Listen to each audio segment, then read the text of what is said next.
Drumeo. Hey everybody, how's it going? Thanks for tuning in. I have the great George Kollias on the podcast today, and I know I said that wrong.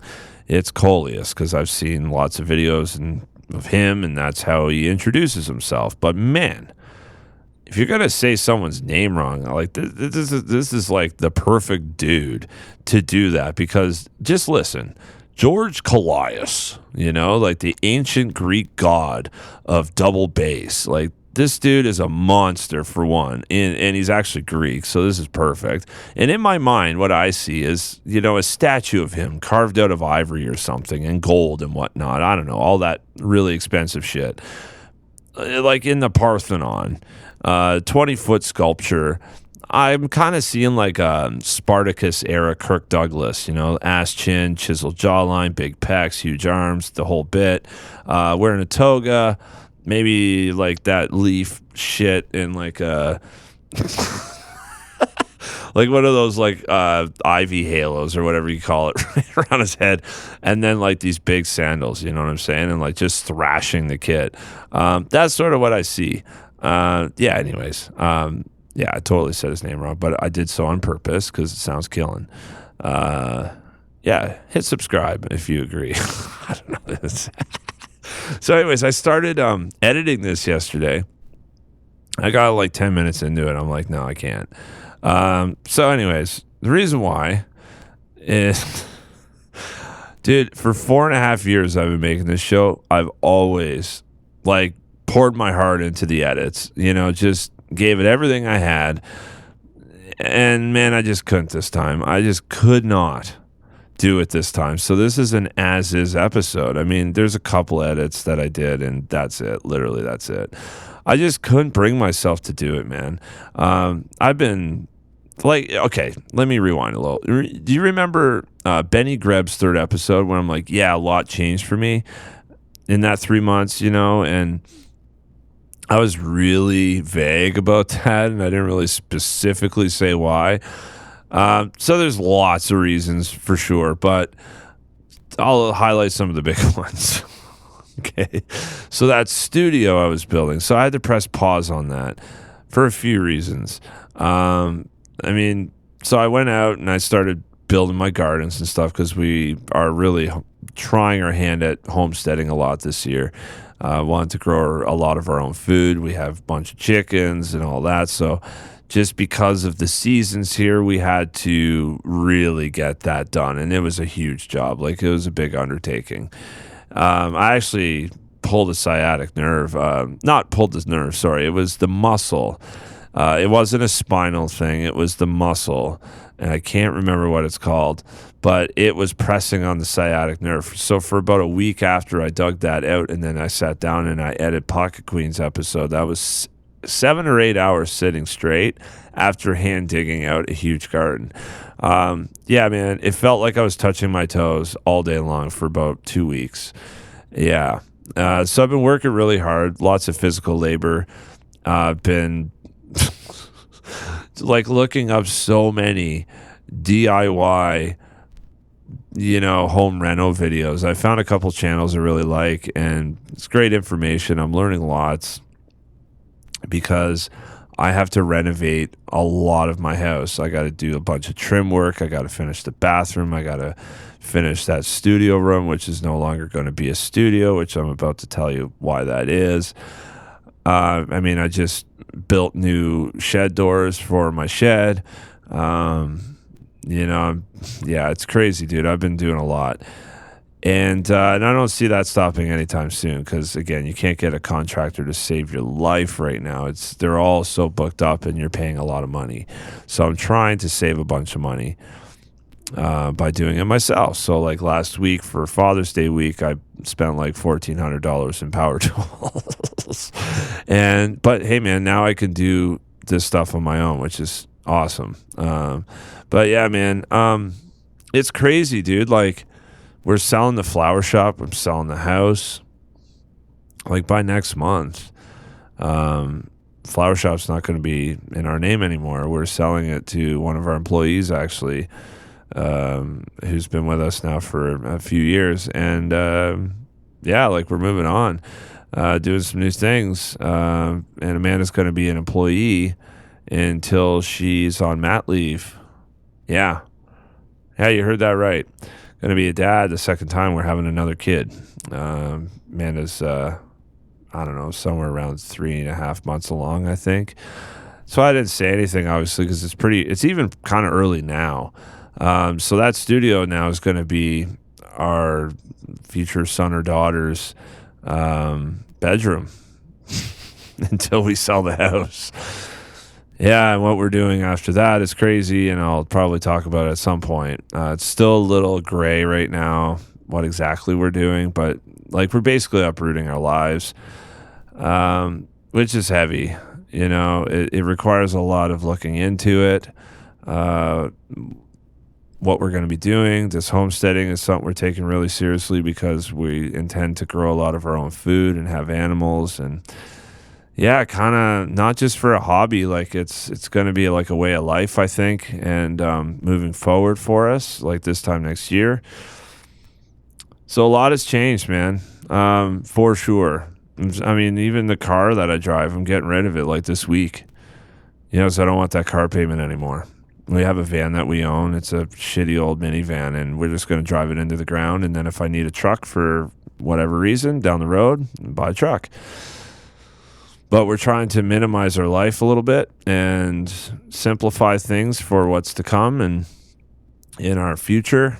And, yeah, I mean, I was homeschooling Harrison while the schools were shut down for the second time this year, and we're trying to figure out what next year looks like. So probably won't be going to school, likely going to be homeschooling or doing something like that. So I got a lot on the go. I got a lot on my mind. I got a lot on my plate. And we all do. And, you know, spending tons and tons of time on editing podcasts right now doesn't make sense to me, and I hardly have the energy for it, if you can understand. So this is an as-is thing. And I'll be honest with you, man. Like, I used to edit this show so much because I didn't like how I sounded. I thought I sounded like an idiot sometimes. You know, and I was just really self-conscious. I haven't been for years, but it's just a habit I got into, was just to perfect everything I made, or at least get as close to that as possible. And this time I just said no. You know, after over 250 of these fucking things, I just said no. I can't do it, man. Yeah, like I said, there's a lot on the go. And, you know, like I said, man, like I can't stay up till like 1 a.m. editing this stuff because I got to be fresh for the next day, for what's to come. And just being like Harrison, man, I feel bad for him, you know, with the way things are with school and everything, man. It's tough. It's tough on the kids, you know, being in school for a bit, then not. And then, you know, he's making friendships, and then you just get ripped away from class. And yeah, I don't know, man. So I feel bad for him. So we're doing tons and tons of fishing. I'm teaching him how to fish, you know, and trying to spend as much time together as possible, just doing things we like doing.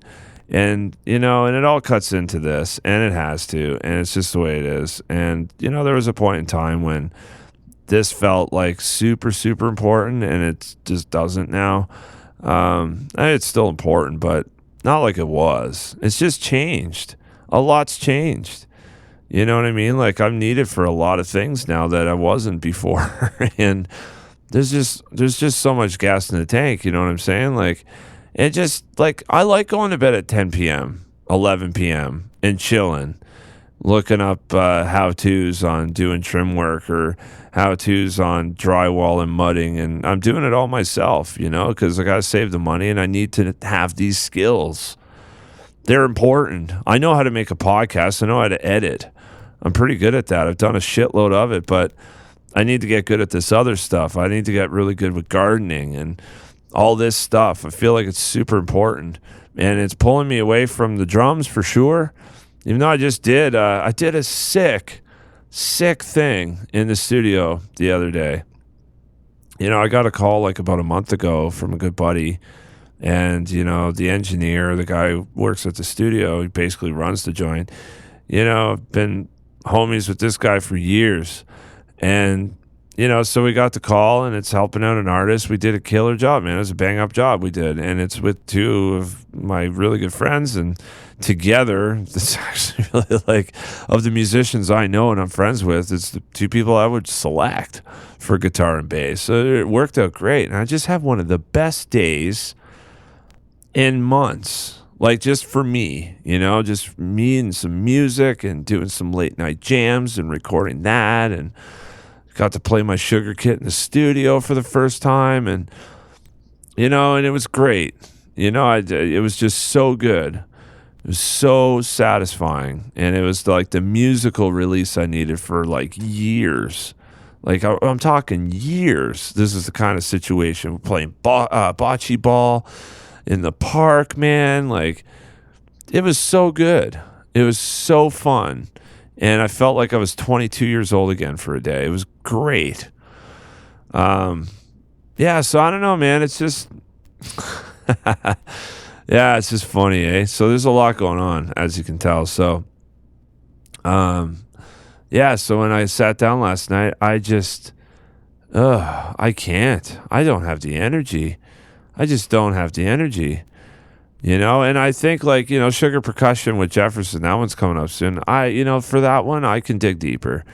Because I'm actually really excited about that one. Not to say I didn't like this. This is great.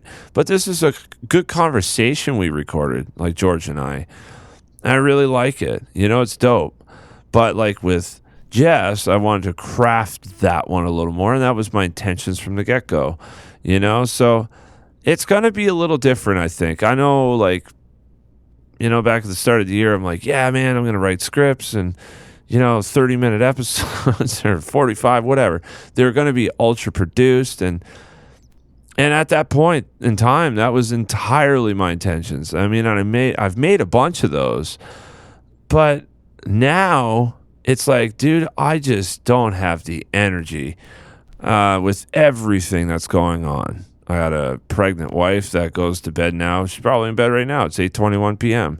She's probably in bed right now sleeping. She goes to bed so early.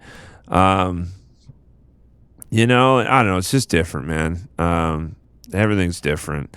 Everything has changed. The last 3 months have been nuts. And I mean, that's just in my household. That's let alone the whole world. So, yeah. Anyways, that's a huge intro, but I had to talk about those things a little bit. Just in a sense, almost to justify why this is an as-is release. Because I've never done that in the 4.5 years I've been making this thing. And I was just like, no, this time it's as-is. And I think it's great still. And I hope you like it. We talk about a lot of cool things in this. So, without further ado, let's get into it with George Kollias. The truth is, the guy who actually put the blast beat in a form and name it, and he made it popular was Pete Sandoval from Morbid Angel. And I remember Modern Drummer magazine, they had an interview with Pete, and Pete was going nuts and call everybody cheaters. I'm like, what is he talking about? Talking about the 2-foot, which I had no idea. Uh-huh. I grew up in a small town near Athens, so I didn't have drummer friends, especially metal drummers. Forget it, not even one. So I was all by myself, and the proof was in that Modern Drummer magazine that, yeah, I do this with 1 foot.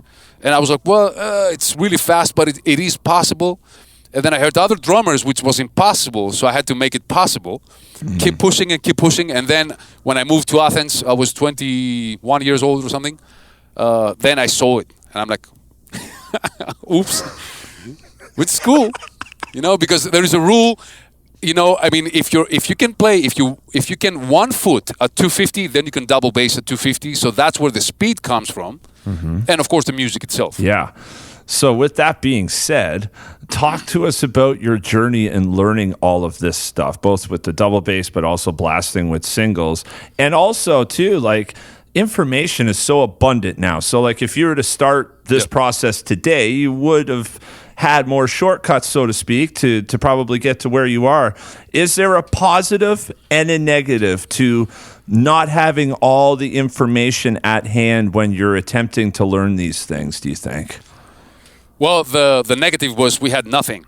I mean, we're not really poor, but we can go like, okay, George wants a drum set. Here's a drum set. Forget it.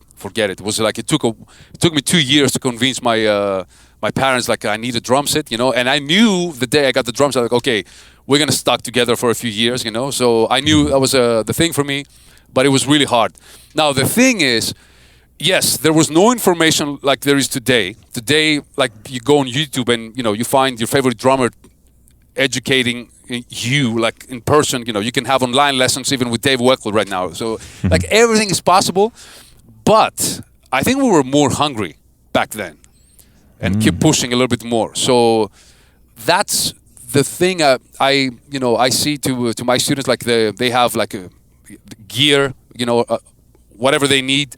They can have everything. Information, of course, teachers, they can talk to world-class drummers and get tips and all this stuff. But, man, we were hungry.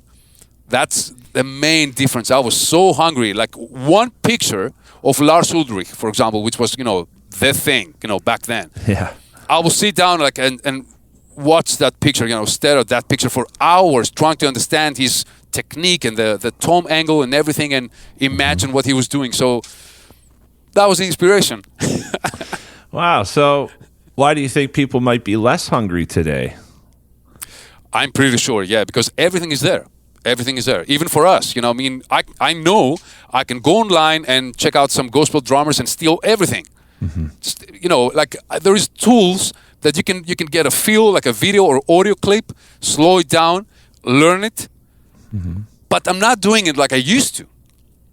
Okay, when we had cassette tapes and we were slowing down the cassette tapes with a pencil or pressing the cassette, to hear what Igor Cavalera was doing and played like exactly, like he did, or Dave Lombardo, that was, like I said, I think that's the positive thing back then. Like I had a very bad drum set. I was mostly practicing in couches and chairs and stuff, but I was playing music, but I couldn't make noise. We had a neighbor that she brought the police like multiple times for me.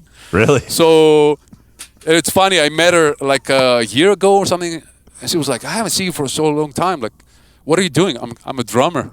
Go figure, eh? Yeah. So we had to be innovators, like get some stuff and try to make them work and stuff, and I think it worked.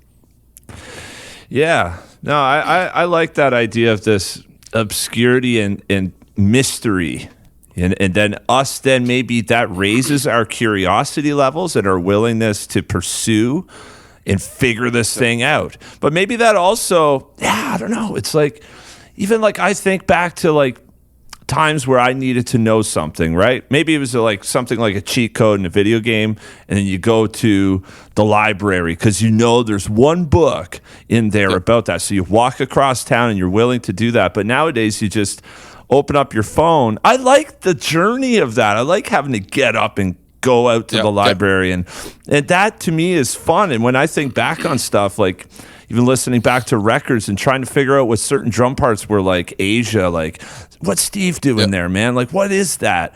And it forces you to listen more closely. Maybe it raises our ability to actively listen to stuff and pay attention, man.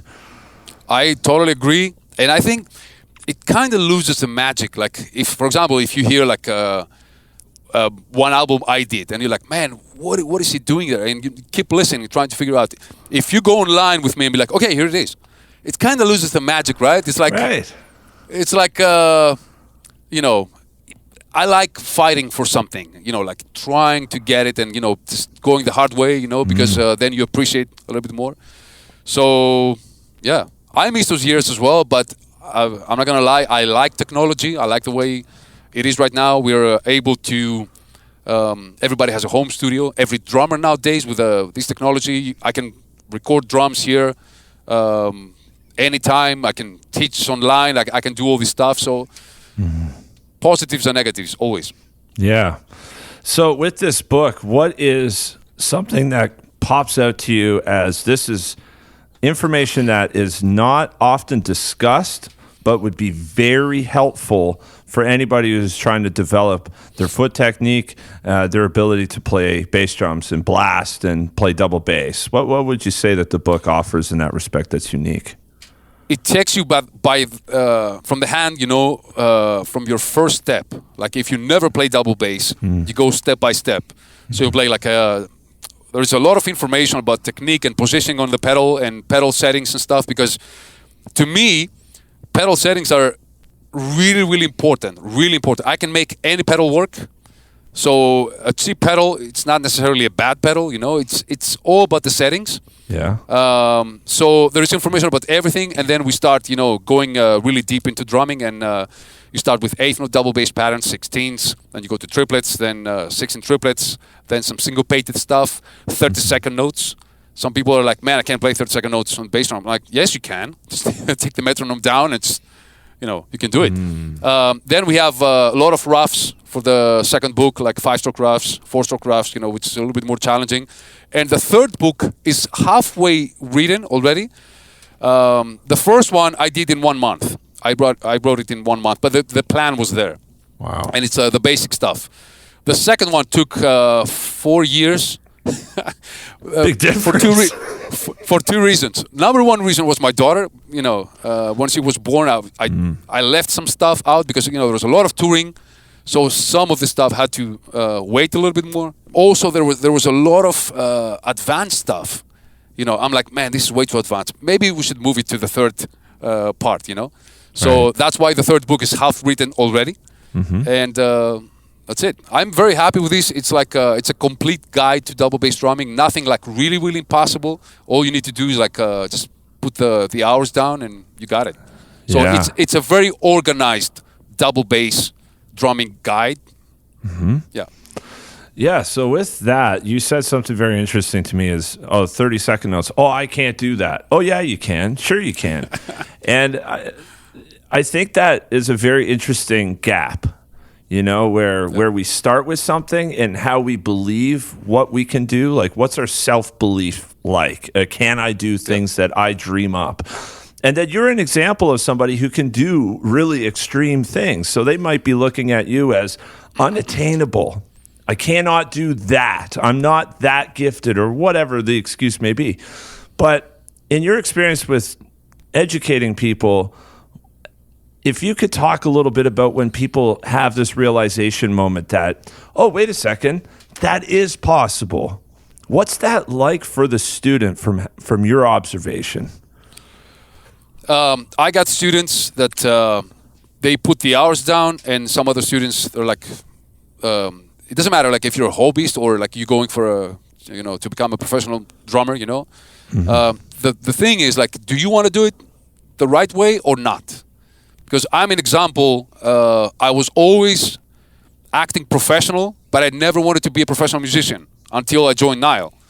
Wow. The reason is like everybody was starving. So I'm like, and everybody was playing music they don't like.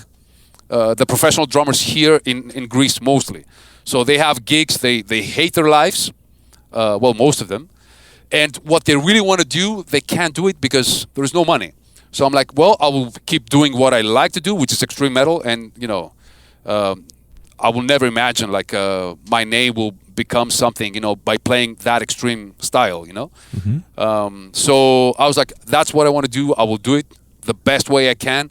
I'll put the hours down, but I don't want to be a professional musician, So, anyways, it's all about put the hours down and just do the miles, and unfortunately, not everybody has the same passion. So what I do is very possible for everybody, but you have to spend the hours and years, So it's not easy, but it's nothing impossible. Like I'm not like a Buddy Rich, I'm just a regular drummer. So yeah. Wow. So how many years are we talking here? How many hours per day are we talking? What kind of focus and dedication do we need? I think 7 years, 37 hours, and 15 seconds. Sorry. I'm kidding. No. For some people, just they get it quicker. Some others, might need a little bit more time, and that's where they, this is what they call the talent, which I don't really believe in talent, but to me, it's like if you have the passion and you put the hours down, you will go there. Now, the thing that will take some time is definitely the 1 foot blast, and that's because there is a shortcut, which is the 2 foot blast, the economy blast, as they call it, Right. So everybody's like, man, I want to play 260, and my hands can kind of do it, but my foot will take some time. So let me go with 2 feet. The moment you will do that, you're doing steps backwards, like 100%. So that's why I'm pushing my students. I'm like, go with 1 foot, because the worst that can happen is your double bass speed will go up like many levels. So yeah, play with your band. If you play live, do the 2 foot or something. But when you practice, push with 1 foot, because there's a lot of benefits you will get out of it. So if you don't go with the easy way, I would say 1 foot blast, like that speeds, starting from 0, maybe 10 years. I don't know. Wow. Yeah. Okay. Yeah. So I think that maybe something that runs through certain people's minds is their innate abilities. So, how athletic are you? How do your muscles respond? Are they quick muscles? Or are they slower but more strength? Like what, and so we're all sort of made up a little differently in terms of physicality. Yeah. So there's a lot of stuff is what I'm getting at is if this took somebody a really long time and maybe in this really ideal situation, perhaps you have a friend or a peer or somebody who's kind of going along the same path as you and you kind of started at the same place, but maybe that friend of yours starts to kind of jump ahead of you a little bit and you're kind of getting left behind, and maybe it boils down to some innate talent or abilities, your physicality. Something that I believe in is that it's really important for all of us when we pursue things to have some blinders up and not to observe others too much. Kind of stay in your own lane with what you're doing and ignore the rest. Just look, what do I need to do next? Okay, that's possible. Let's work at that and just inch our way forward. Do you think it's really common, though, that people are always looking kind of in their peripherals at others and, well, how are they doing that? Are they getting better at this than I am, faster, and so on and so forth? And what kind of damage does that do to development, do you think? I mean, I like that because the worst that can happen is you get a little bit more competitive, which is a cool thing. Everybody wants to be the best. We all want to be the best. Like, I want to be the best. You want to be the best, like on what we do, and nobody wants to be average, So a healthy competition is what I really like, and what I also kind of like pass to my students. That's a cool thing. There's also the other kind of competition, which like things get a little bit complicated, so we don't want that. So yeah, I mean, you gotta stay on your lane, and just do your own thing. But I think it's a good thing to check the others and also put goals. Like, okay, that's what I want to go. I want to be able to play for that band. Then I want to play like this guy. Then I want to be versatile like this guy and this guy together combined. So I was always setting goals. Always in my life there was always goals, and usually when I have a goal, I just go there. There is no sideways. Like I just go there. Yeah, that makes sense. I mean, yeah, I've heard the analogy say, hey, I want to get to the grocery store. And okay, I'm at home right now. So maybe I'm in a new town. I just moved here. I'm not exactly sure where the grocery store is. Well, you don't just get in your car and drive around and try to find it. You want to look it up maybe on your GPS or ask your neighbor or whatever, and they'll tell you how to get there. And now I know where I'm going. As I feel too, like I have spoke to some people who don't believe in goals. They just continually refine, and it's like, well, there's always something to work on, but that there's no trajectory, so to speak. They don't have a goal system. And I've only heard that a couple of times, which I think is really interesting, actually. I don't know. I think it's important to have goals, too. I think it's really important to have goals. Because there's so much stuff out there, right? Yeah, of course. I mean, not to make it an obsession or something like, oh man, I have to go there. I will practice like 15 hours a day. No, but you gotta have something to focus on, and get the drive. Okay, for example, let me give you an example really quick. I wanted to play funk, so I'm like, okay, I'll play funk. I got some friends here. I know pretty much every musician. Of course, they deserve a better funk drummer than me. So I'm like, well, I'm gonna find my way and try to, get into the music, listen to some music, and then try to compose some music. I can play guitar, I can play bass, I can play a little bit of keyboards. I can use a lot of MIDI stuff and change melodies and all this stuff, and finally get my own thing. So I wrote 29 songs. There you go. So, but the goal is to release that album. So now I'm fine-tuning everything, practicing the songs. I chose 8 songs out of these 29 songs.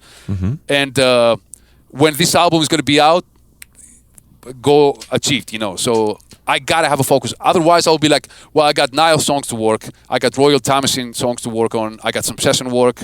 I got lessons. So just leave it for now and we'll see. And then it will take me 3 years to get back to it, Right. But now I'm really like intense, with that thing, So yeah, we'll see. If the album is out, then point. There you go. So was there a time in your life with this competition that you felt it wasn't healthy for you? Never. Really? Yeah, which is very disappointing.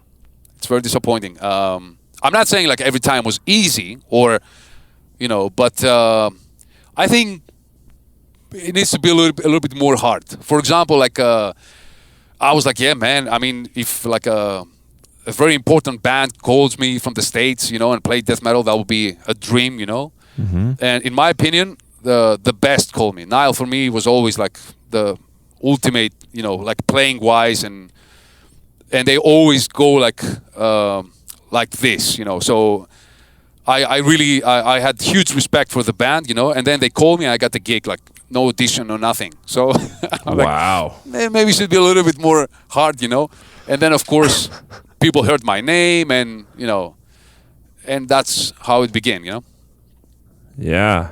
So with the state of the drummers that are out there, I mean, there's so many amazing drummers out there. How do you continue? Like, what's your practice routine look like to continue to evolve and stay as relevant as possible and competitive, since we're on the subject, and keep those skills honed? Like, how much do you have to focus on that? I spend a lot of hours practicing. When I'm not practicing, I'm still here recording, or demos and stuff like recording, anyways, or sessions. Anyways, the thing is, I created a schedule, like a time schedule. So I'm like, okay, now I know where to focus. Like for example, like Monday, Wednesday, Friday is like a straight mode. Tuesday and Thursday is like a triplet mode, like swing and halftime shuffles and all this stuff, So I separate the days because when I'm in one mode, I want to stay there and explore it as well as possible. Usually I spend, let's say 4 hours, I would say, on the small kit, on my fusion kit, which is on the other side of this room. And when my brain gets really tired, by counting and all this stuff and, thinking too much, then I will come to this drum set and play a Nile show. I see. So my experience, just to keep the chops up, so my experience playing our Nile songs is always tired. I'm always tired. Which sucks, but then you go live and you're like, but that's like muscle memory, and I just do what I do live, so it's easier, and it's a good thing to push it and get here like tired and with a headache. But yeah, it's like well, my practice schedule is 8 hours, but I never do 8 hours. I will do 7, I will do 6, stuff like that. Mostly exploring other styles of music, and then come here and play and do what I do normally, But I don't practice metal stuff anymore. That's what I'm trying to say. Yeah. Obviously. Yeah, I heard that in an interview that, say, of that 7 or 8 hours, maybe an hour of it is spent on the metal stuff just to keep it sharp, right? Yeah. Yeah. So, you hurt your foot recently? Yes. Well, how'd that happen? Well, it's I hit it somewhere. It's nothing like really important, but it's on a part on the left foot which I couldn't really play. Like even the hi-hat bothered me. So I did my lessons, of course. All the lessons, like the scheduled lessons. So I was spending some time on the kit, but I played a lot of guitar, a lot of bass. I wrote 3 new songs. So, like I said, there is always something to do around music. But now I'm back on the drum set, and I kind of miss it, to be honest. Yeah. Yeah. I guess so. Yeah, and you're really into, like, okay, so where I'm going with this is I have never skateboarded. I don't ever want to do stuff that could possibly harm my body because I'm sort of afraid of that in case I can't play drums one day or I really mess myself up. I know you're into motorcycles too, right? Like you're pretty into that, weren't you? Yeah. Well, the thing is, it is a risk that, you may be like break a leg one day, so the risk is there. But my mental health, it's more important than a broken leg, So I'm like, I think that's what I really like to do. I got a personal trainer, so I go there and race. Well, now everything is locked. We have a lockdown here, so everything is like on ice. So I haven't get there like the past few weeks, but yeah, I do it. I love it. It's a lot of work. It keeps you a little bit athletic, But the risk will always be there, Yeah. But I'll take it. Yeah, important to keep the mental health thing in check. That's an interesting topic there. Always, like especially men, we need to have a hobby. Yeah. Like, I got some friends with no hobbies. I'm 44 almost. Man, they look like 56. Really? We're the same age. I'm like, wow. You have hobbies? No. There you go. Wow. So that's what I'm trying to say. Like, you got to have something, like a passion. For me, it's like motorsport, racing, watching and, practicing, training. I think with some things, perhaps things have to reach an end. It's like I sometimes will watch a movie. Doesn't mean I'm watching them to become an actor. I just want to enjoy a movie. And I wonder, like, and same with making content, like people who make content, they start as a hobby, but eventually it starts to meet this threshold where I got to start making money, got to start getting subscribers, gotta. And like you have this progress bar with so many hobbies, which I think works against the mental health for some people, or it maybe causes them to put it down and be like, oh, this isn't working out. But it's like, well, why are you doing it? And I wonder how many people play drums like that too. Like, oh, if I'm not going to be a professional, if I'm not going to be in a band, if I'm not going to make money with that, and if it can't be a career path, what's the point? What are your thoughts on that? My thoughts are like this moment comes mostly when it becomes a profession. So, for example, like I could play. I used to play for many bands, doing a lot of studios for no money back then, and it was fun. I was learning. I was in a studio like very often, recording as like a pro, but there was no money. I think I did like 45, 50 albums, and one band paid me. Wow. And that's because I did their album in 2 hours, so they spent like nothing, for the studio. I'm like, let's do it, Then we discovered the sound engineer, the studio guy, discovered like one of the overheads was off. And everybody looked at me like, I'll do it again, no problem. So I went there, another 2 hours, Of course, they got charged 2 hours. So these guys paid me, I think, 500 euros or something, which is... Okay. But anyways. But yeah, when your passion becomes a profession, then you have to play. That's the thing. So if I'm not in the mood, if I'm, sad for something or pissed off or, whatever, then I have to go live and play. And imagine the bands, like the members don't get well together, and they have to go on the same stage and pretend everything is cool. Man, that sucks. That must suck like big time. Yep. So that's where it's like, man, it doesn't really work. I wish I wasn't here. And that used to be your passion. So I keep my hobbies always like hobbies. Yeah. Because my trainer said, man, you got it with the motorcycles and stuff. Like, you could be somebody, like, if you start a little bit younger. I'm like, I don't want to. I got the drums, so I'm fine. That's interesting. Yeah, kind of protecting our hobbies in a sense, keeping them fun, right? Yes, it's supposed to be fun. Yeah. Yeah. And even before, like you said this, I never wanted to be a professional musician. And yet you're so into it and you're willing to put all of this time in. Eventually kind of just worked out, didn't it? Yeah. I think I'm lucky because I never tried to get into a band like get like a V gig, So it came by its own. One day I just went home and I found an email from Carl, Carl Sanders, my guitar player. Mm-hmm. And, he's a main guy in Nile, So that's what I started thinking, like, can I do this? It's going to be fun. Like, do I want to do this? Do I want to leave my home? What if I have a kid tomorrow? And it's a big commitment, Mm-hmm. Surprisingly, I was thinking like, I felt like very mature. Very surprisingly, I wasn't expecting it, but I was like, "Yeah, man, that's a thing that if you commit, it's gonna be for years, So I have to be very, very serious. I have to do a lot of work. Everything changes, and everything changed for sure. The next thing I had my own studio, which of course all the money I made in Nile the first 5 years they went into gear.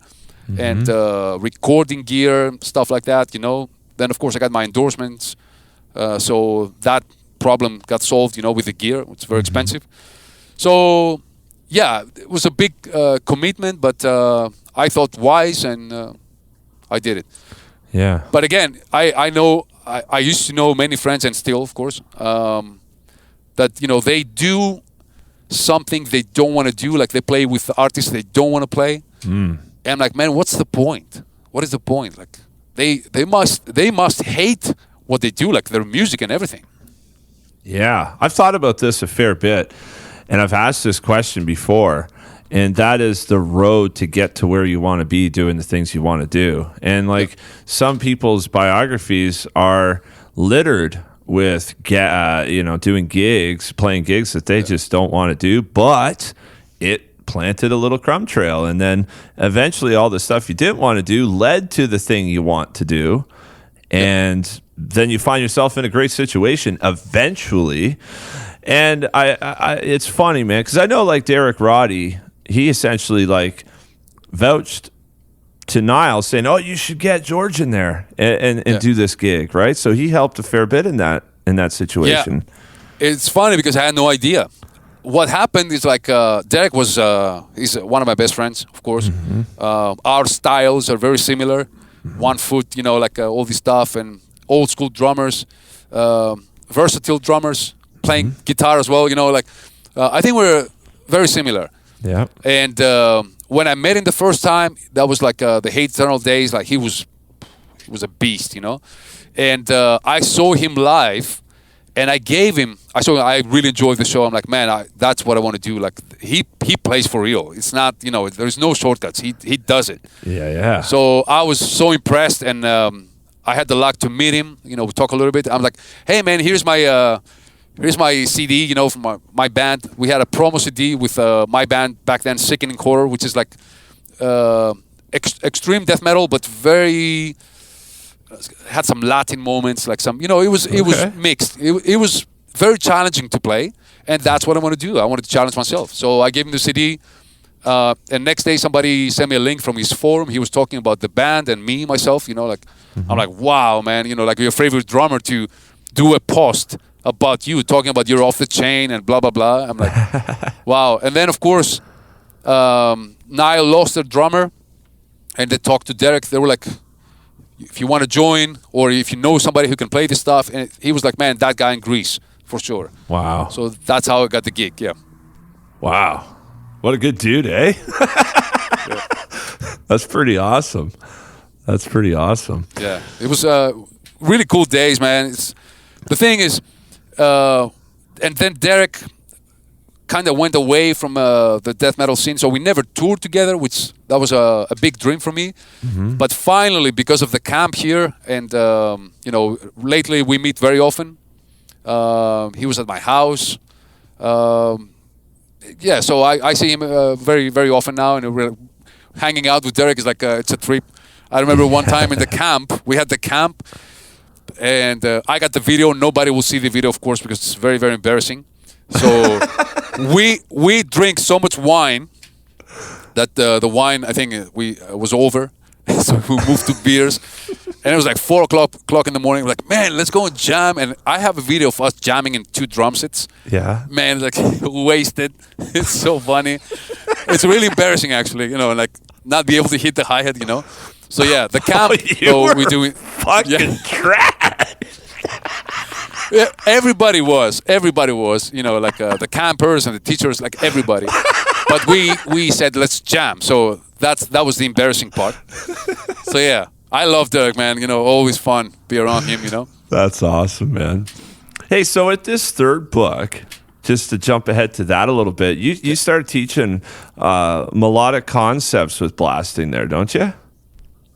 On the third book? On the third book, yeah. There is a little bit. I don't know.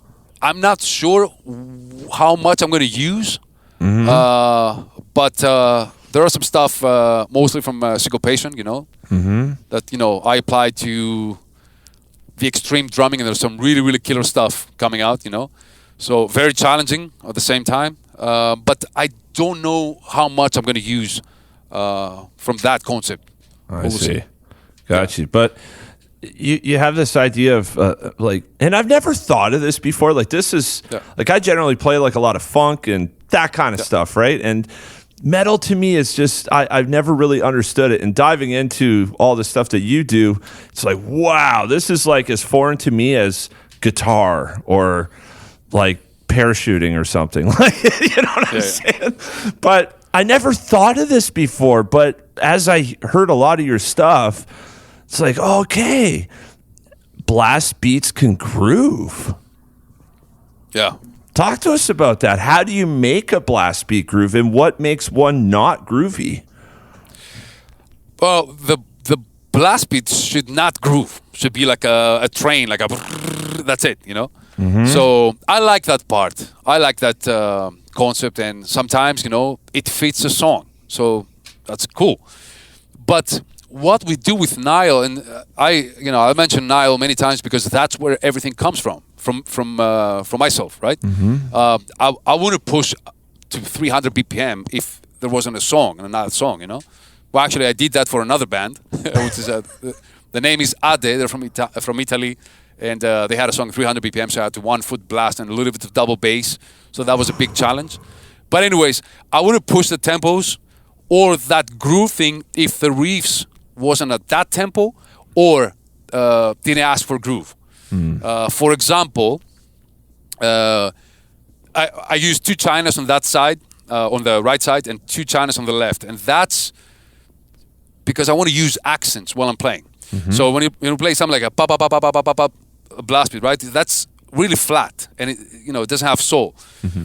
But what if you go with a riff and you accent on the china? So ta ta ta ta ta ta ta ta ta ta ta ta, and then you go to syncopation, ta ta ta ta ta ta ta ta ta ta ta ta ta ta, stuff like that, and it really blends really nice, with the music. So that's where the idea came from. Mm-hmm. And I think it's a main thing for my identity as a blast beat drummer. I'm not like cruising that often. I mean, I would do it if I play for a black metal band, but I like really high tempos and a lot of accents, to give you the pulse. That's the important part. Yeah. Yeah. That's interesting. So with this teaching, you showed me before we got on here that you have multiple camera angles, you have all of your audio going, it's all set up really nice, which is great. I read in an interview that your approach, at least a couple of years ago or 3 years ago, that you were teaching people and setting them up to be able to teach themselves. Yes. Yeah. So how do you go about setting drummers up to become more independent learners? You take something and you create 10 more things. That's the main idea. So what do you need to work on? Since we were talking about syncopation, they're like, oh yeah, my foot doesn't work. Okay, let's go with syncopation. Like play a groove, read the line with a right foot. Do the same with the left foot. Count 4/4 on the left foot and play the line on the right foot while you're playing a pattern on the top, like something easy, like an eighth note pattern. Do some broken 16ths, roughs, pin, di-di-da, stuff like that. Something more challenging, ghost note patterns, and do the same.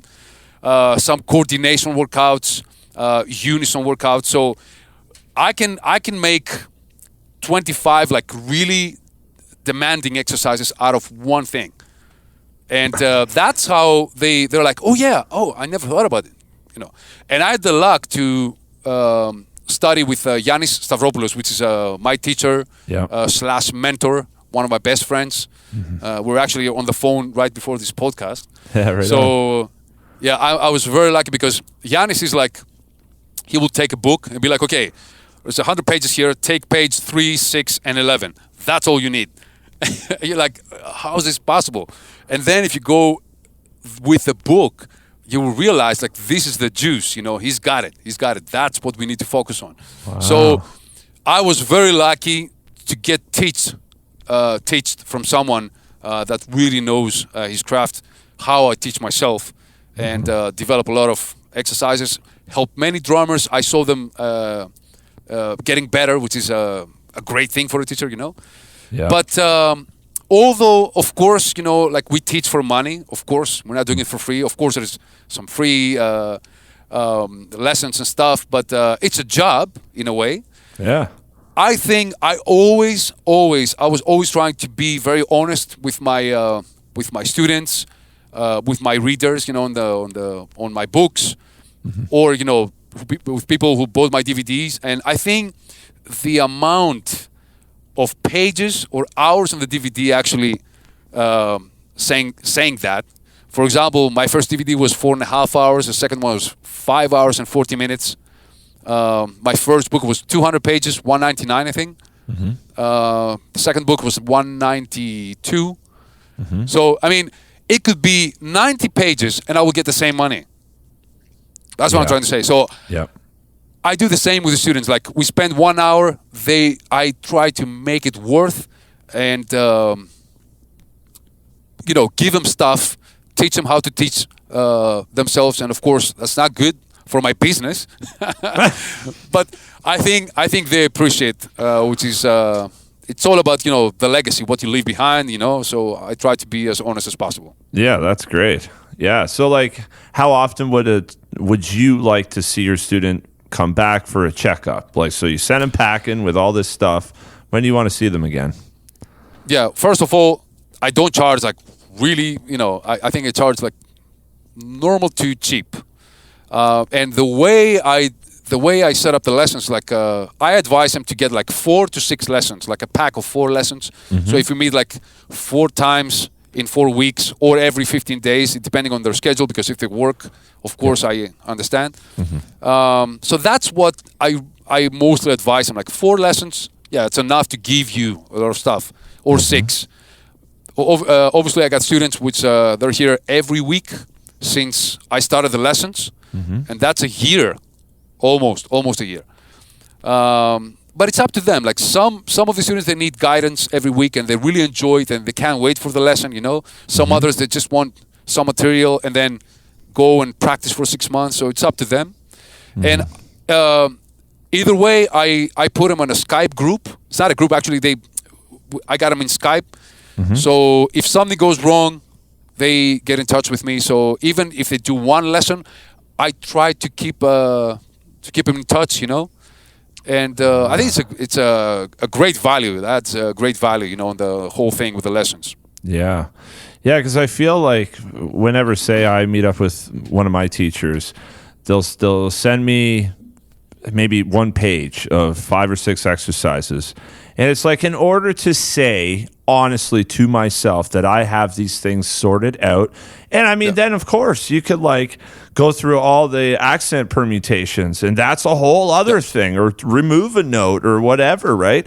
Like I could literally work on 1 page for like 6 months before I'm like, I know that inside and out. And this is the interesting thing, is whether you feel that, like, when, say, you give your students something to work on, are they going to do it till they can kind of do it, or are they going to do it till it's like no-brainer stuff? And like, where do you think people kind of cut off where it's like, okay, I'd say that's about done? Are they going deep enough, or how much deeper could they be going? They don't have time to go deep enough. So what I advise, I say, okay, show me that you understand, that you got it down, and then of course you got to spend more time. But I need to see that you got it, and that's all that matters. I think if they get like 4 lessons or 6 lessons, like a lesson pack, and then I will take 6 months off and go and practice all this stuff and every variation possible, of course, because it's a sport that never ends. Like we know this, or for example, like swing. Okay, you go with syncopation, swing, bebop, comping, solo, whatever, bebop solo, and you do all this stuff. Some other variations you can go online and check them out, and then you're like, okay, I did everything. Let me record myself, and you sound like crap, and you're like, oh, now I have to work on feel. That's another 6 months, Right. Study drummers and watch the dynamics. Like, so I think it never ends. It never ends. But what I make sure is that they understand the value of the exercise, like the concept I give them, and then it's up to them. Of course, I can't force anybody, to, spend all the hours and become like a professional, level. So it's up to them. All I want to do is like make their money worth, and of course, I'm very happy when I see them progress. Yeah.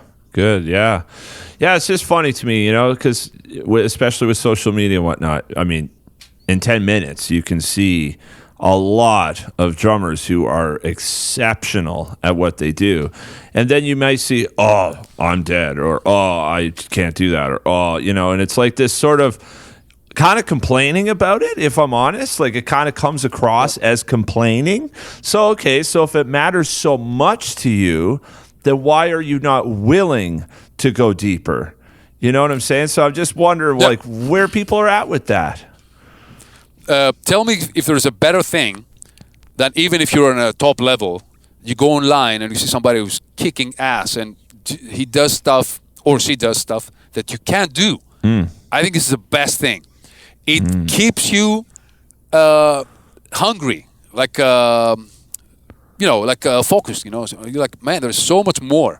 So I think it's like a energy boost to me. Like, okay, man, I will focus on this, And thankfully, there are so many great drummers out there, man. Like any style, just you name it. There are so many great drummers, and they keep me inspired. Always. Even some drummers on Instagram sometimes, which I'll scroll down if I see something good, then I will go. Scroll down more, and then I will see something really great. I'm like, who's this guy? I need to check this guy, and blah, blah, blah. And that's inspiring. Yeah. See, that's a great attitude, but it's not what everybody experiences, Like, there are people who see things and it's like, well, I should just burn my sticks, And it's like, well, why? What? It's like, because I get what you're saying, man. Like, it's how do I separate the emotions from what I'm seeing and my own self-worth with what I'm seeing? If I look at someone who's really, really great, it's not to say, oh, I don't have the potential to be better. It should be like you said, well, that is what's possible. Now, how do I get somewhere in that vicinity if that's something you wish to attain, right? You need goals. I mean... But not necessarily like you can't really start drumming today and look at Derek Roddy, for example, and be like, okay, that's what I want to go. No, man, just take it easy. Get something like easier. And then when you achieve that goal, set a higher goal and move your way up. That's how it went with me, at least. Yeah. So you need motivation. I think everybody should be. I think we're very lucky to have all these killer drummers. That keeps us inspired. Like Gerko Borlai, for example. He's a dear friend of mine, killer friend and amazing drummer. Every time I see something like, it's so cool. I'm so happy, man. I'm like, I really enjoyed. Like I said, to me, it keeps me young, you know? Yeah. Did you watch his Zildjian live? Did you watch that video? Okay. So you know that at the start, he goes, da, do, do, boom. It's like 4 notes, and it's like, oh, man. Yeah. He makes everything feel saucy, man. I love Gergo. It's such a great drummer, man.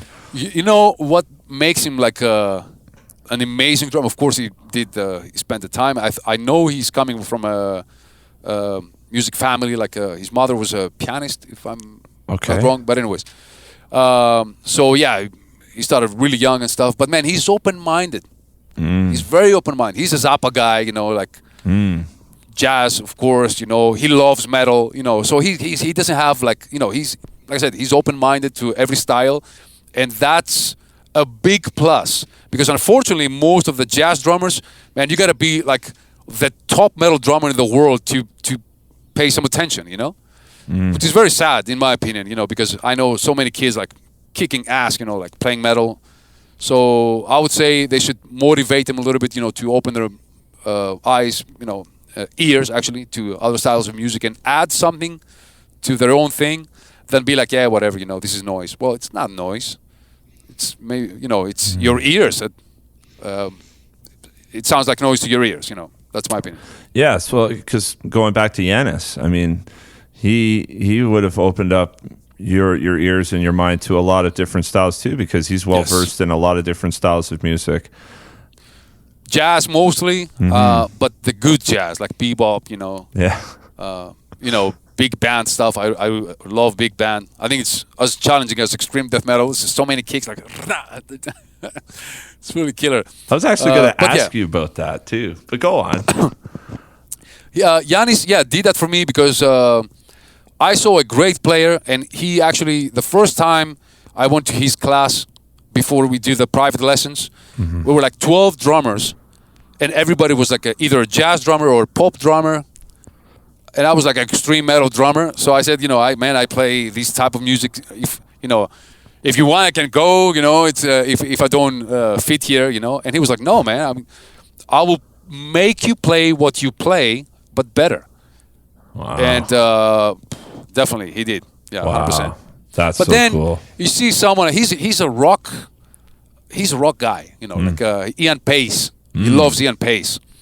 He loves Ian Pace that much that when me and some other drummers, of course, we played for a Pearl event, and Ian Pace was there, you know. I made a video of Ian Pace talking to my teacher, to Yannis.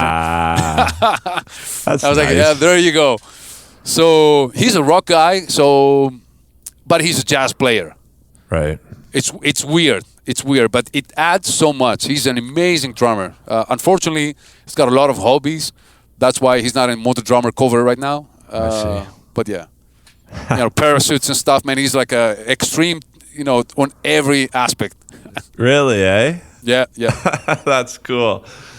Man, yeah, because in my mind, I'm thinking like, okay, like when you take two opposites, they can attract, right? And I see like jazz being a Leo, or like metal being Leo and jazz being Aquarius, and they're just like 12 and 6 o'clock, you know what I mean? But like, what if like you understood metal to such a high degree that you could take little fragments of pieces of that and then introduce it into jazz, and sort of, you know, you could do extreme jazz. I don't know if that's a thing or whatever, but like blasting on something, like, could it work? Can certain pieces fit that you wouldn't imagine could fit? Talking about being open-minded, there's probably a ton of people who are like, no. But I'm like, maybe, right? Jericho is one of these guys, like, you know, he will play a solo, like anywhere he will throw a blast beat, you know, for fun. Benny Greb one time, we were playing on a big festival in Germany. I think it was Karlsruhe, Germany. Gavin Harrison was there, like many great drummers. So me and Gavin were watching Benny Greb, and suddenly he was soloing. He stops the solo, and he starts a 1-foot blast, and then he's like, you know, saying like, I don't have it. Well, he actually kicked ass. You know, he was really good. But that was really sweet. Like, you know, you got to listen to everything. Everything's To me, there's value on every style. There's a lot of bad things, like a lot of bad drummers, a lot of bad music on every style, but there's also a lot of gold that you have to discover, you know? Yeah, absolutely. Yeah, so getting back to this, I wanted to ask you, because you had mentioned big band and death metal. And in an interview, you stated that there's a ton of similarities between them. I'd love for you to open that up, because I think on this subject of being open-minded, we got to hear your thoughts on this. A lot of kicks, very busy playing, and everything works as one. And playing at these speeds, you have to play at these speeds to know what I'm talking about. Like, you know, for example, that's why we love playing in small clubs. Although, of course, as a band, we want to play big clubs and look great and, you know, like huge festivals, which thankfully we do. But when we play in a little club, you know, the acoustic, it's so great because we're one. Right. We listen to each other and we play as one, and it's so important. I think the big band thing is like it's so busy, which I see some similarities. You know, like the kicks, drummers also kicking ass all the time. So it's like you're not a timekeeper. You're most like a solo player. Which same thing about death metal. You know, somebody said, playing for Nile is a constant drum solo. And in a way, it is because, I'm playing a beat, you know, and we're cruising, but that beat is like 270 BPM, like unison 16s, so you're nailing it, you know, it's very challenging, you know, so you're intense, like, through the whole show. Yeah, I guess so. Man, the endurance, like, what kind of endurance? Like, did you quit smoking? No.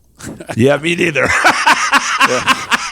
I knew you were trying to a while ago, but I wondered. And like stuff like that, though, you know, like getting winded, all of the energy that goes into that kind of playing. Like how exhausted are you at the end of a Nile show, say? The least than anybody else. I think I'm getting tired less than anybody else in the band. Really? I can't explain it. Don't ask me. I mean, I can explain it in a way, like, you know, doing it for so many years, it's not that difficult anymore. That's probably the correct answer. You know, it's something that feels natural to me. Yeah. Of course, I would get sweat, and sometimes if we play like a 3 hours rehearsal, then I'm tired. You know, but 1 hour 20 minutes that we usually play, man, no way. Wow. Yeah. So I do it for years. I'm used to it. Yeah. That's the answer. Yeah. Yeah. Right on. So you were talking like way earlier on in the interview about your first drum set, kind of crummy kit. I know that you started on guitar because your brother played guitar. Yep. So you did that for a couple of years. But you've also said, too, that if you could start over, you would pick the drums again. And I want you to just kind of explain a little bit your love for this instrument, what it means to you. Drums? Mm-hmm. It's all about the beat, because I was listening to music and I would get pans when I was like 9 years old. And I got into metal very young. I think I was 6 years old when I first got into metal, like AC/DC and Iron Maiden, Judas Priest, bands like that. Yeah. And because of my brother. He was also very young. He's 4 years older. Mm-hmm. But I was way too young. See, like 8-year-old kid to get like a vinyl of AC/DC and just sit there and listen to the entire thing. It's rare. It's really rare. Like, I haven't seen a kid like...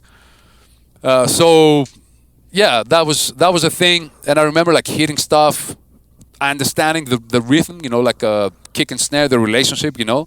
Mm-hmm. And then we got a guitar in the house. Of course, I learned guitar. But the thing is, I wanted to do drums from day one. The problem was the money, because, you know, back then, man, you know, it was, you know, instruments were very expensive. Mm-hmm. My family was not doing that well, so I had to, you know, wait for the moment. Got a cheap drum set, then upgraded to a better drum set, and, you know, that's how the journey started. But there was no money to pick up the drums. I think it's the groove.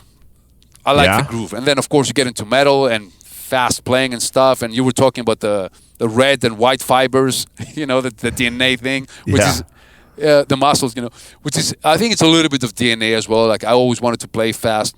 I do a lot of things fast, talk fast.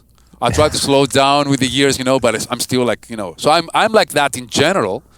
Drive fast, it's a curse. yeah. Not the other thing.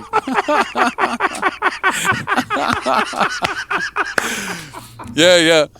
Oh man. So I think it's a little bit of it was in my blood. Let's say it's, to pick up the style too, style and the instrument.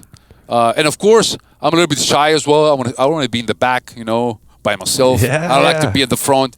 Being in the front, man, your brain goes like, all of a sudden, oh, I'm somebody because, so I just wanted to stay away from that anyways. Yeah. So that's kind of interesting. Do you think drummers are by nature more, I don't want to say reclusive, but more humble in that sense? They just kind of want to hang back. Do you think that's a drummer trait? Most of us, actually, I think yes. But I know some others, they want to be up there in the front, less cymbals in the way so people can see them, more lights, closer to the people, which we did many times, but by accident, supporting other bands. And, they're like, oh, we have this gear. And, they set up their gear and the club is so tiny that we have to play. I could shake hands with the crowd like I was up front, Wow. Yeah, which is, man, it was so funny. And so it's so made me feel so uncomfortable, to be honest. Yeah. Yeah, I mean, like when you play drums, especially in that style, man, you're pushing. Like, you're really, really pushing. You're in your own world, and then you have people like right here, like watching every detail. Like, anyways, so I think most of us are like that. Yeah. Yeah, no, I relate to that. Like I'm 6.5 feet tall, so I'm a really big guy.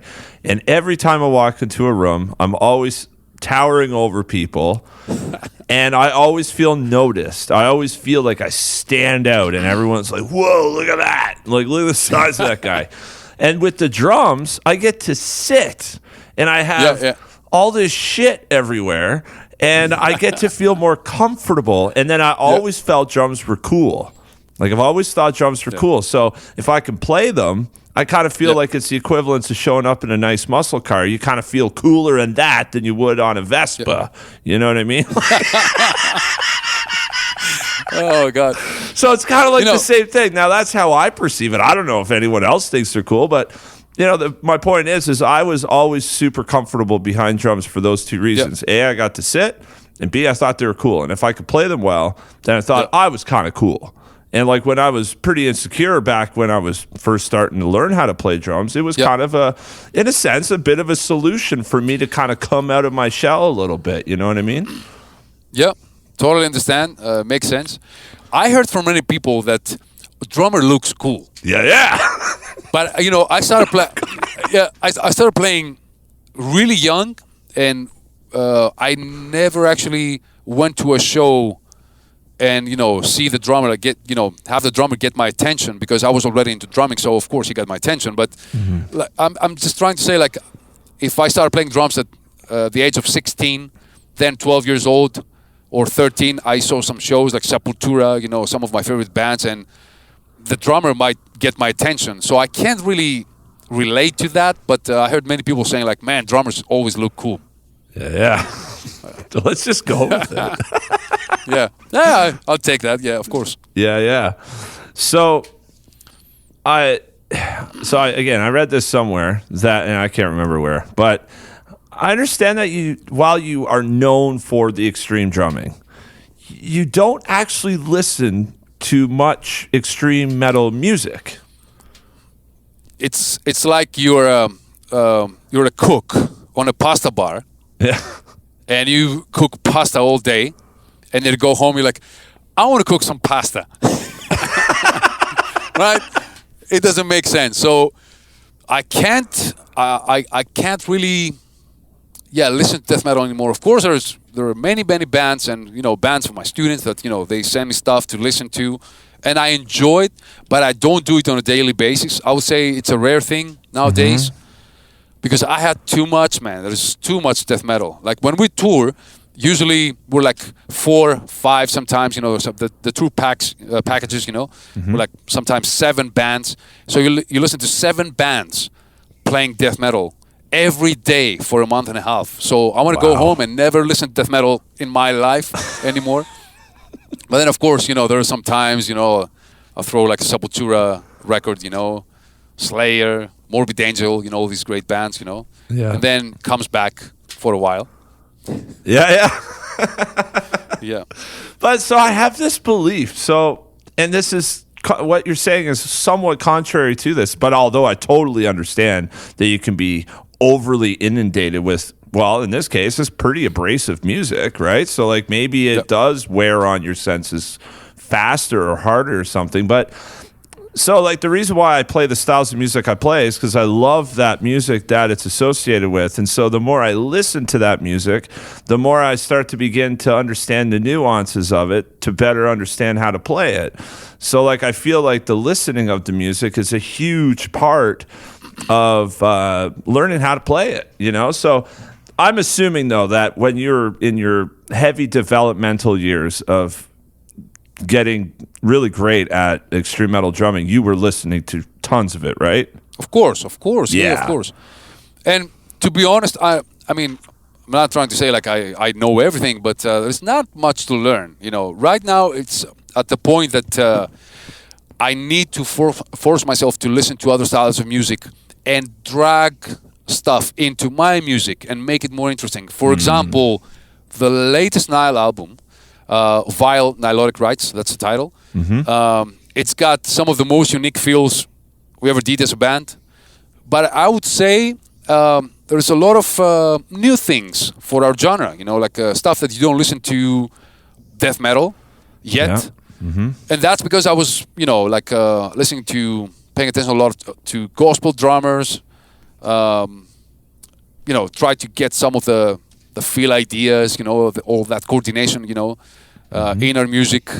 And simple stuff like, for example, you get out with a crash on the 1. The classic thing. Yeah. What if it's on the 1 E, 1 end, 1 4 you know, like all this stuff makes a huge difference. And thankfully, I get the musicians to listen to me. Like, hey man, I got this idea. What do you think? And they will go like, oh, that's cool. Let's try something. And then all of a sudden you have something new that nobody did yet. I mean, we don't go for a Grammy or something. We're just trying to make our music a little bit more interesting because, you know, touring for so many years and touring that long, you know, sometimes I get bored. Sure. I get really bored. I need new things, new challenges, you know, to keep me awake and be like, oh man, I love this song. I can't wait to play this song, you know? Yeah. So that's my view. Yeah. Make everything a little bit more spicy. Yeah. That's great. Now with Invictus, which was in 2015, your solo record, which you did everything on, which is remarkable. It's such a great mix too. I listened with these DT770s last night just to hear the mix. Really, really great, man. But I understand that like you're really happy with the record, but except one thing, and that was the drum parts in terms of how out there it was. So if you were to do another record, this is the major thing that you would change. Talk to us a little bit about that. I messed up the way that music actually sucked me in. And I was like, I care about the music mostly. It's not a bad thing, but you know, when it comes from the drummer's solo album, you know, I had to emphasize a little bit more on the drums. And you know, there's, you know, fast blast beats and double bass and some multi-pedal workout. There's some really cool things, you know, but it wasn't, you know, the thing that will make me happy. Okay, right. But it's totally my fault. I had to focus on other instruments, write the songs, write the lyrics, sing there. Well, growl at least, not sing. And you know, so there was a lot of things to do, and it was a hobby thing. Like, okay, I'll do that, and I don't know what I'm going to do with the album, but I want to do it for myself. I did it for myself. I had great fun, And then, the drumming was mostly what I did on the pre-production, demos and stuff. I'm like, well, it's clean, it's well played, but it doesn't have that extra thing that, for example, the new Nile album has, and I'm so happy. But I'm not going to do that mistake again. And I have 7 songs ready for my next solo album, the metal solo album. Yeah. And I'll do the same with the brass thing. I want the drumming to be a little bit more like out of control, Okay. Not So wrong yeah, with that. expect some crazy drumming on the next metal project. Yes, it's Yeah. coming soon, I guess. Yeah. Was that ever mentioned to you by any fans? Like, oh, I wish the drumming was a little more out there? No. Some people complained that the kicks were out there, but that wasn't my fault. That was a thing that happened to the mastering. And everybody said, yeah, that's a drummer's album, so of course the kicks. Man, I swear, it wasn't like that. But then the kicks got a little bit more loud. I think it still sounds okay. I'm very happy with the mix and master. So, yeah. Some people also complain about the feels, which is of that Nile vibe, which is like signature feels and Okay. overreacting a little bit. So that's why I went nuts on the last Nile album. I want to do like new things. So yeah, negative comments sometimes are like they have a positive ending, So like, okay, Yeah. maybe It's kind I of one should of work on those something things. better. It's kind of one of those things, though, where it can be kind of like hit in the face or something like that. It's like, that kind of hurts. And then eventually the sting wears off. And then you can, okay, so why did I get hit in the face? That's maybe sometimes how a negative comment can be. So when something comes at you like that, how do you process that? It depends. Like if somebody goes on my Facebook page, for example, like or Instagram and talk like big shit, he's gonna get banned. Yeah. That's for sure. Like if you're a loser and have nothing to do in your life, and you just go to someone's Facebook and be like, "Hey man, blah blah blah blah," and say something really insulting, you get banned, and that's it ends there. Yeah. Thankfully, I had very few moments like that. Well, the negative thing, the negative comments, usually they go through this ear and go outside in the other. So they go like. Nice little tunnel. They never really touch me. They never mess my day, or maybe it happened a couple times. It depends. But same thing with the positive comments too. I don't take them so seriously, to be honest. So it's like, for example, people like, well, I'm just making this up right now. Like, I think the bass should be like that. I think the drummer should be like that. I think the mix should be like that. You know what? If I'm happy, there is no way that you can change my mind. There is no way. And the same thing if I'm not happy, because I trust my ears a little bit more than someone's that I don't know him or her, So if, for example, like some Nile productions, I wasn't happy, and people were like, "Man, I think it's a good production." I'm like, "Yeah, whatever." You can't convince me. You can't make my day. My day is ruined. Yeah. The last album, I love the mix. So I heard some people complain about the drums are not that loud. They said, I think they're wrong. I think everything sounds great. Yep. So I trust my ears a little bit more than anybody else's. Yeah, sure. That's really great because the last thing you want to do is become, oh, are they right? Am I wrong? And I suppose it all depends on who it comes from. I mean, if it's just a random, essentially anonymous to you person, probably doesn't have as much weight, Think about it this way. Like, I don't have a friend or somebody I appreciate, or even myself. I never heard like some of these guys. They went online to talk shit on someone. Like, how much free time you have? Like you're trying to open a war, like you start a war with someone. Yeah. Like, how much free time you have? Where's the respect? Like, he's an artist. If you don't like him, just stay away. There are many bands and artists I don't like. I will never go to their page and be like, "Hey man, this is shit." Hey, man, this is like, so imagine like, sometimes when you see comments like that, which of course we see very often, not on my page only, on Nile's page and, every other band's page and every drummer's page, Of course, you know, like you have to know the level of that of these people, you know. Totally. So it can't be serious, man. Somebody complained about Steve Gadd. You know, man, you need to be executed. You know, Steve Gadd, and they're like, I don't like this, blah blah blah. You know, or Vinny Colaiuta, you know, and yeah, even these guys get like haters. Yeah, I don't understand that. And like, really, I mean, in order to have criticism, you must have knowledge to support your opinion, right? And like, you'll see stuff where it's like, I'll go to their page and I'll look at what they do, and it's like, you have no basis to make that comment. Like, for an example, like I had Todd Zuckerman on, we were talking about his drums, right? His drum collection. Anyways, he gave me samples of each one. Now, I think they sound great. He has them wide open. He wanted those examples to show the true character of these drums, right? This is Todd Zuckerman. And some random person, I looked at his profile, it's like, man, I don't know. Like, I don't know if like you really want to make that comment. And it wasn't so much as I don't like that. Oh, yeah, nice drums. Not really my taste. Or I'm not personally really into that sound. It's like, that sucked. The tuning's shit. The drumming has no dynamics. I don't know what the hell he's doing. It's like, man. And then, of course, I say, thanks for taking the time to write all that. I mean, that must have taken you a while. Appreciate it, but I don't understand your point of view at all. Like, I don't get it. And he's like, what's there not to get? And it's like... You know, that's the thing. You replied to that guy, right? Mm-hmm. Yeah, I will never reply. Like, you know, if you go to my page and say something smart, or, you know what, if you ask something, my email is on my website.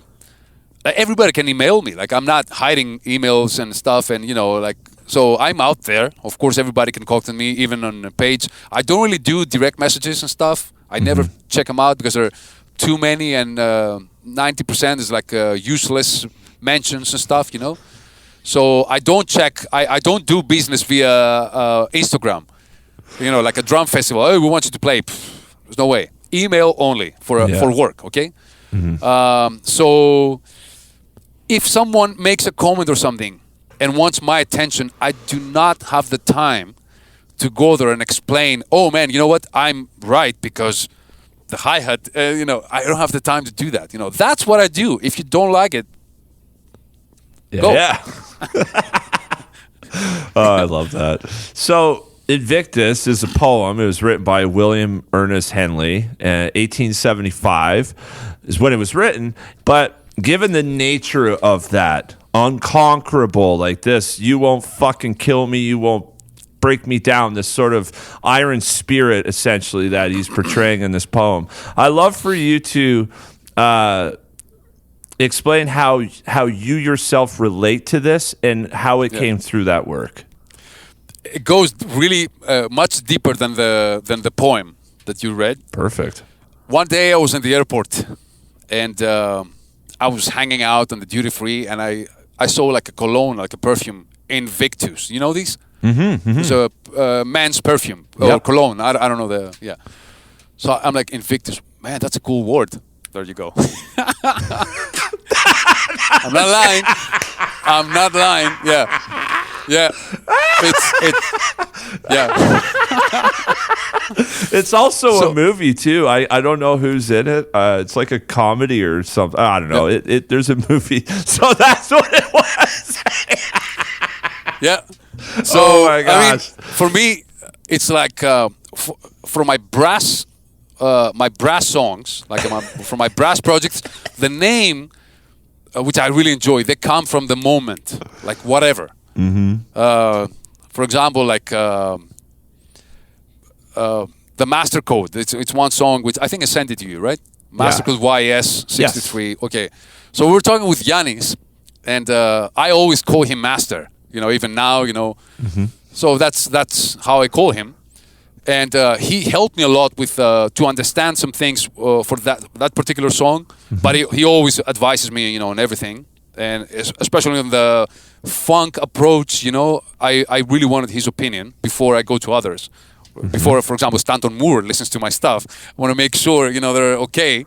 Yeah. So Yannis helped me a lot. So there you go, master code YS, which is Yannis Stavropoulos. So that's how the titles come for the brassing. But for metal, it can be one cool word or phrase, and boom, and then I build the lyrics around the title, which is something imaginary. Yeah. Not much depth, anyways. I love it, man. That's so amazing. That's like, when you watch 2001: A Space Odyssey, and it goes into the Star Child sequence or whatever, right? And it's like you go on forums. It's like, what's the last 16 minutes of that movie mean? Because it's all, it's some of the theories are wild, but he took that to his grave, right? Like Stanley never explained how that movie ended. Like, really. People have theories and things like that, but he took it to his grave. He didn't want to tell. It could be something like that, where it's like you have something, and then it's like, oh, there's got to be all this depth to it, right? And then you just start rummaging through the internet and whatnot. Next thing you know, it's like, it must mean this. Dude, I love how anticlimactic that was.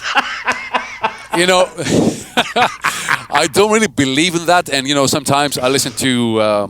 many bands read the interviews and stuff, or watching interviews, and they're like, yeah, the lyrics, I had to go really deep and read and blah, blah, blah, and translate, and I did a research. I'm like, man, why the hell you don't write books?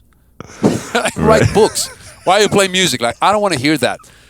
And of course, I have no interest in lyrics because they're all rip-off from books anyways, especially metal. Everybody rips off some books, some particular books, and they're like, okay, that's my lyrics. It's all ripped off, So the way I do it is like I found like a cool title, and I build like a movie like in my head around that. Okay, so it could be like a battle or something, stuff like that. Yeah. Very cool. I think I don't really pay attention to the lyrics. It's the most boring thing in the world, to be honest. I hate it. I wrote all the lyrics 5 or 6 times every song, it's changed stuff, and because English is not my main language, I had to go a little bit, spend some more time anyways. So I always hate lyrics. I hope it was, it's supposed to be with no vocals, like instrumental album. And then I released a demo, and someone sent me one of his versions. He put lyrics and vocals. And I didn't like that too. So I'm like, oh my God, everybody's got to do that. So we put lyrics. That's why I sing there. That's hilarious. I love it, man. Yeah, you know what? I'll be honest with you. Like, if I get really into a band, that just happens so rarely where I can actually get into lyrical content. With Tool, for sure. Yes. I'll get into their lyrics for sure. Pink Floyd be another example. But like by and large, it's just a melody to me. Yeah. That's all I hear. And I'm actually one of the worst people at remembering lyrics to a song. Like, you'll never see me out there singing the lyrics when it comes on the radio because I can never remember the lyrics. I just don't have memory for that. I have memory for like maybe a key change, or, oh, this is where the bridge comes after two choruses, bridge, okay, 2 verses. Like, I'll think of song form and melodic structure, lines and structure way before any lyrics. You know what I'm saying? Like, I rarely care. Yeah. I'm just like you that way. That's funny. I don't know. Like I said, I will, if I was really into lyrics and stuff, probably I will be a writer or something. But I'm not. So I had to work at the my titles at the airports and stuff. Yeah. That's amazing. I love it. So, I mean, just as a concluding thought, like, with everything that you've been through, with everything that you've done with this instrument, what is a piece of advice that, say, maybe you wish you could give your younger self today with what you know? Open your mind to every style of music, because, it's not one style. Maybe we like funk music, but, metal has some challenge as well. So every style has a challenge. Mm-hmm. Try to play as many styles as possible. And just put the hours down. Don't be a dick, like the usual stuff. Like, man, I had so many. I faced that like so many times. Like people are like, I don't have a double pedal. Why? Well, I like playing pop music, or like I play funk, I play jazz. Well, guess what? Vinny Colaiuta has a double pedal. Steve Gadd Steve Gadd most times. Dave Weckl, all these guys, they have double pedals. So who are you? Like, why you don't open your brain a little bit, and check out some metal stuff? Why metal drummers have to be the open-minded ones, right? Because we check stuff. You're never gonna hear like, oh man, it's jazz is crap and stuff. They have respect. They do a research, or most of us, for sure. So I don't see the same thing from the other side, which is a little bit sad. Or maybe that's the reason, these guys will never have a career because they're like one-dimensional, Right. and they're gonna sound like everybody else. So yeah, open your mind and just put the hours down and enjoy the instrument, enjoy the trip, man. It's great to be okay and then become better. That's that's the joy. Yeah. What's the point if you're perfect? Yeah. Right? What's the joy if you're the best and then you go online and everybody's like below you, Right. You gotta go and see someone like being like, oh man, there's so much talent here. I gotta check this guy out, I gotta check him out and learn something and add it to my my drumming, So enjoy the journey. That's it. Dig it. Dude, that was fun. That was fun. I hope you had a good time, man. Oh yeah, absolutely, man. Sick. So it's like 1 hour and 30 minutes about. Yeah, that's cool. Sick. So I hope that you dug that. That was a cool chat that I had with him. And everything's in the show notes. You want to go support George. He's got a really cool studio. It's where he recorded all this stuff. Look him up online, man. If you don't know what this guy's doing or like how he plays, you should look him up. I would imagine a lot of metal players probably know who he is because he's kind of like God tier. It's unreal. Like, a lot of you know my style. I don't even know how to play double bass. Like, I've never done it, really. I had double kickers when I was like a kid, and because I thought it was cool. And then I played them for 10 minutes. I'm like, yeah, I don't like this. And then I just went single, and I never looked back. That was it.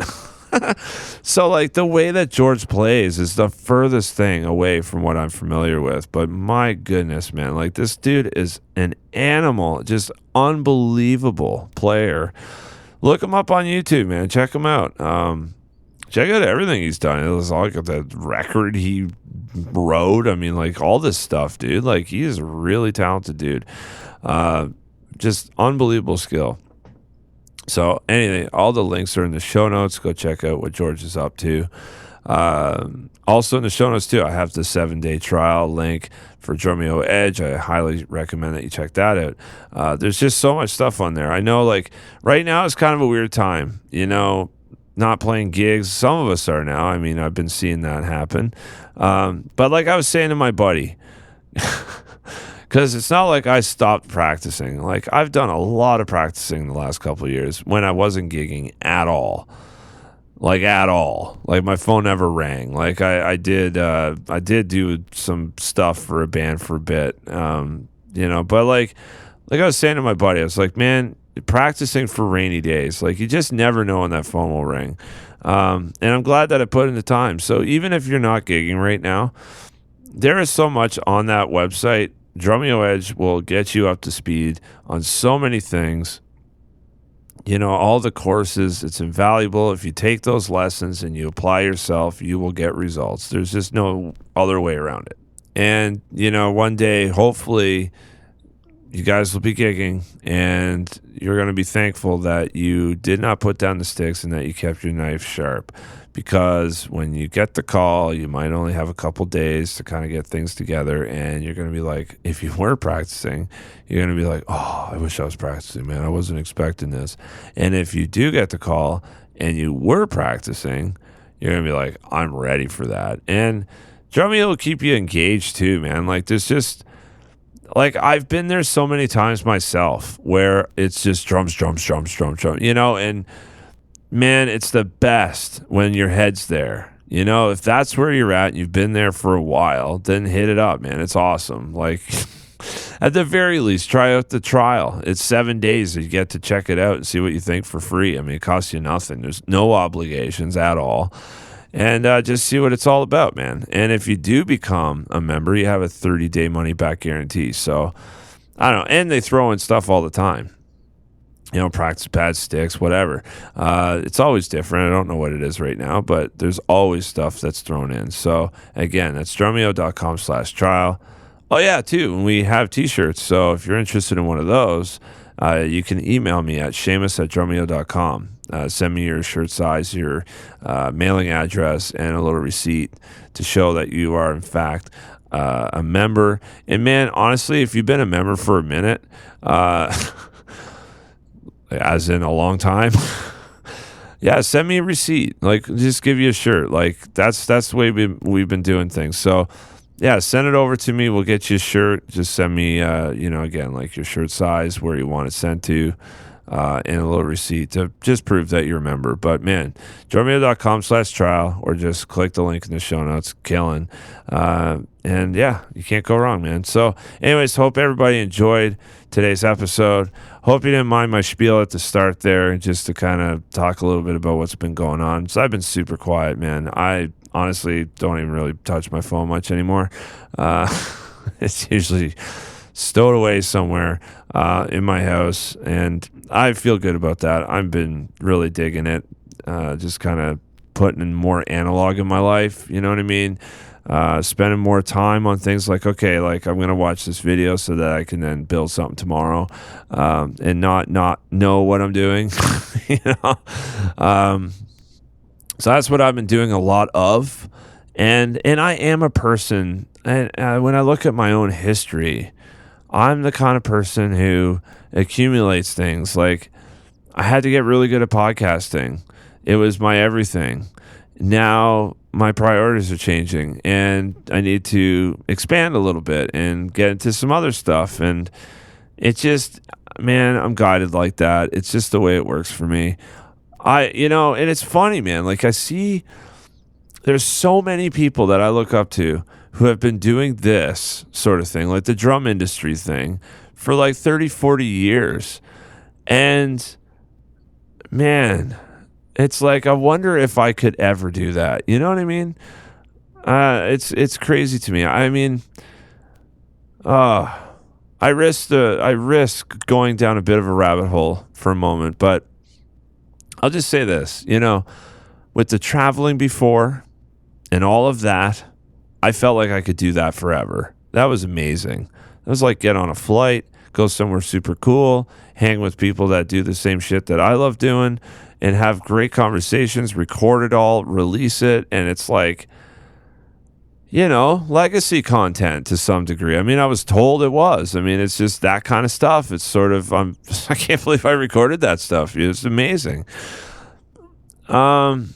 And, I think if things kept going the way they were, I could have done this forever, man. Like, I was just so in that zone. And, I don't know. Like, I don't know. Oh, man, I can't do it. I can't go there right now.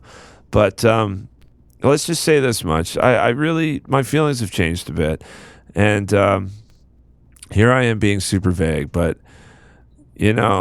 all I know is this: the more that I know how to fix and build and grow, the better.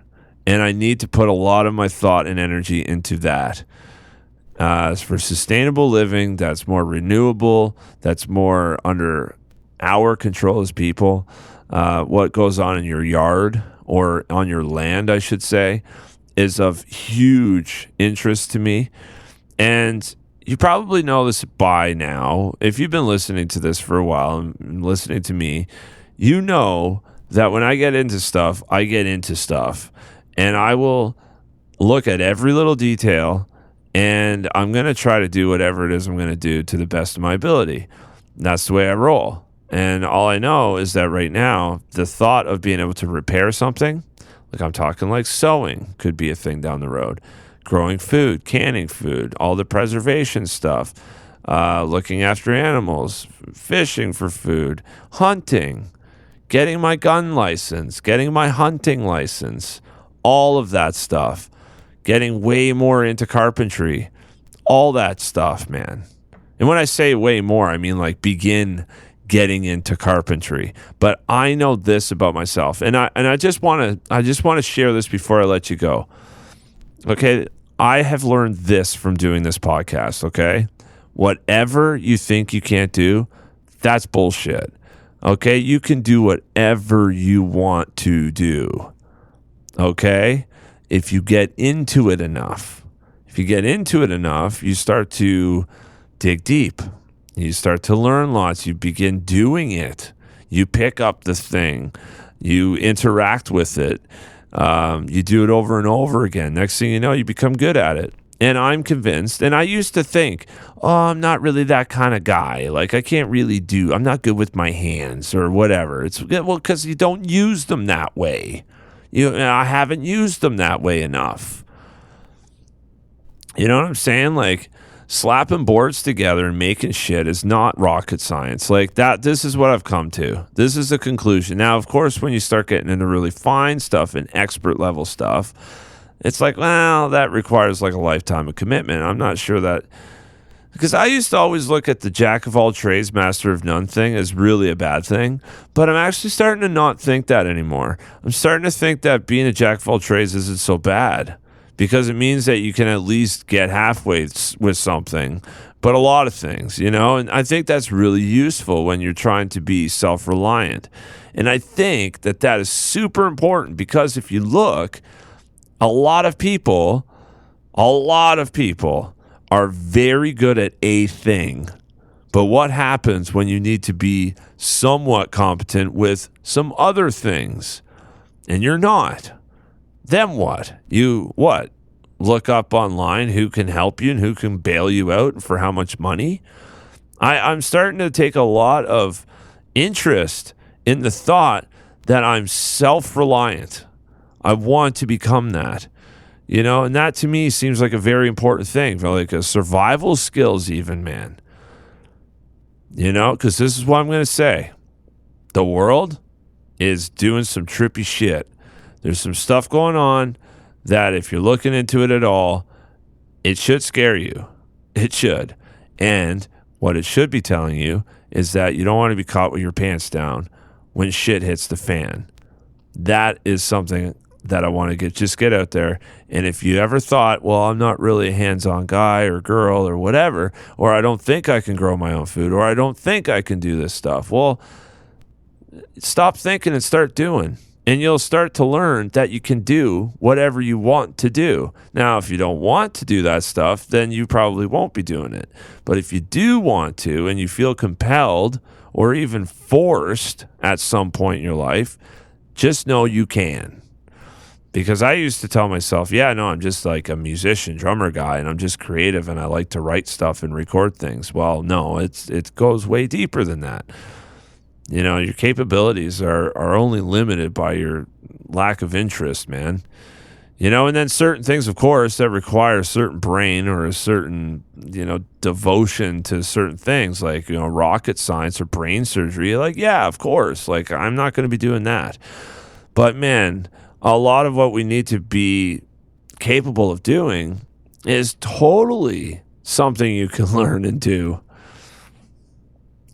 So... yeah, I don't know. The thought of being really resourceful and self-reliant is something of huge importance to me right now. And I just don't know where a podcast fits into that. Of course, I still like making this. I like having conversations, but I don't know if I'm going to be pouring my heart into every episode anymore and just going way over the top with edits and all of that. It just, to me, it's like, I don't know. And I don't know. I'd be interested, like, after hearing this, tell me, how much was the listening experience awful because I didn't do a pile of edits? I'd be really interested to know, because in my opinion, I don't know how important that is anymore. To me anyway. Anyways, that's it for me. Appreciate you listening. I hope that everybody's doing well out there. It's really nice again to see things are loosening up a little bit here in Ontario. I mean, for a little while before we're locked down again, of course, but enjoy the time you have. Okay. If things are rather peaceful in your life and there's some order to it and you're having a good day and you're enjoying it, man, soak it up. That's another thing I want to get out there. Like, soak it up. Enjoy that as much as you can. You know, because, again, you like that time I had with my buddies the other day. Like, that was just beautiful. You know what I mean? And who knows if that could ever happen again? Like, I don't know. Who knows? You know what I mean? And I'm only saying that because anything can happen and prevent stuff like that from happening. You know what I'm saying? So soak it up. Enjoy the good times, man, while they come. Try to make them happen. Don't be a hermit with the whole social distancing thing. I mean, I think that personally is probably driving people into their homes and their phones more than anything. But break out of that, man. If that's starting to feel like a habit for you, put down the phone, get outside, breathe in some fresh air. Without a mask. As long as it's tolerated. You know what I mean? Do that. Anyways, that's it for me. Have a great week. I'll catch you on the next one. Drumeo.